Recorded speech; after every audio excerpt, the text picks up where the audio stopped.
కమనీయ కిశోర ముగ్ధమూర్తే కలవేణు క్వణితాదృతాననిందో మమ వాచి విజృంభతాం మురారే మధురిష్ణః మధురిమ్ణః కణికాపి copy copy అని చెప్పి, ఓ కృష్ణ, నీ యొక్క ఈ బాల్య రూపం ఏదైతే ఉందో ఎంతో అద్భుతమైనటువంటి రూపం స్వామి. అలా చూస్తూ ఉంటే ఉడలంతా పులకరించిపోతూ ఉంటాయి నిన్ను చూస్తే. ఇంత సౌందర్యం ఎక్కడి నుంచి వచ్చిందయ్యా నాయనా నీకు? ఇలాంటి గొప్ప సౌందర్యం నీకు ఉన్నది కదా. మేమందరం కోరేటువంటిది అదే. ఇలాంటి ఈ మనోహర స్వరూపంతోనే నువ్వు మా ముందు ఉండాలి. అలా లేకపోతే ఎక్కడో ఎవరో దేవుడు ఎలాగనో ఉన్నాడు అంటే ఎవరికి శ్రద్ధ ఉంటుందండి?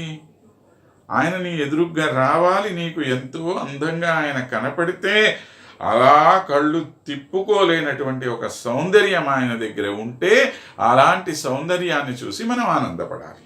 అది కదా మనకు కావాల్సింది. అవునా? సౌందర్యం అంటే ఏంటి అసలు అర్థం? దేన్ని చూసిన తరువాత ఇతరమైనటువంటి ఏ విషయాన్ని చూడటానికి, ఏ పదార్థాన్ని చూడటానికి మన మనస్సు అంగీకరించకుండా ఉంటుందో అది అన్నిటికన్నా గొప్ప సౌందర్యం అయినటువంటిది. ఒక అమ్మాయి పోతున్నది, లేకపోతే ఒక అబ్బాయి పోతున్నాడు అనుకోండి, చూడగానే ఎలా ఉండాలి? బా, సౌందర్యం అంటే ఇదిరా బాబు. ఇక వీళ్ళని చూసాం, ఇంక మళ్ళీ మనకి రెండో వాడి ఇష్టం ఉండకూడదు. మనం అంటుంటాం చూడండి, ఒక సినిమాలో ఒక హీరోనో హీరోయిన్నో చూస్తే అబ్బా అందం అంటే వాళ్ళది. ఇక నేను వేరే వాళ్ళ సినిమా చూడను, నేను అంతే వాళ్ళదే చూస్తాడు. వాళ్ళందరూ కాసేపు మన మీద ప్రభావం చూపుతారు, కానీ కృష్ణుడి యొక్క సౌందర్యం అదే కాదు.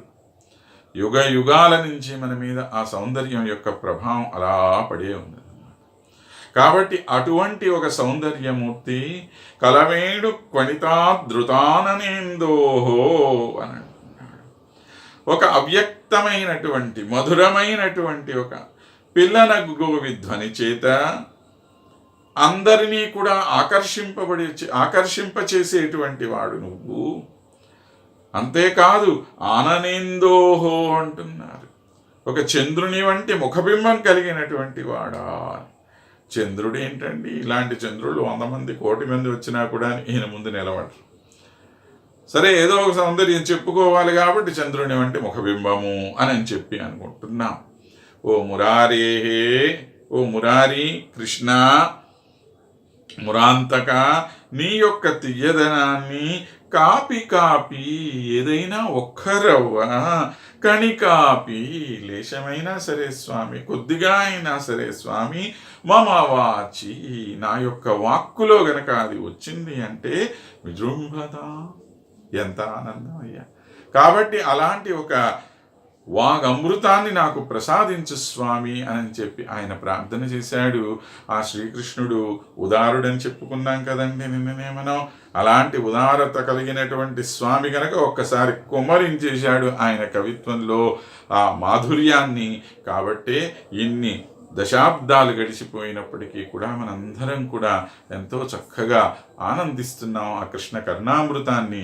కాబట్టి రండి, మనందరం కూడా కలిసి ఆ స్వామిని ప్రార్థన చేసి ఆ మాధుర్యాన్ని కొద్దిగా మనం కూడా ఆస్వాదించి ఆనందిద్దాం. నేటికి స్వస్తి, రేపు మరలా కలుద్దాం.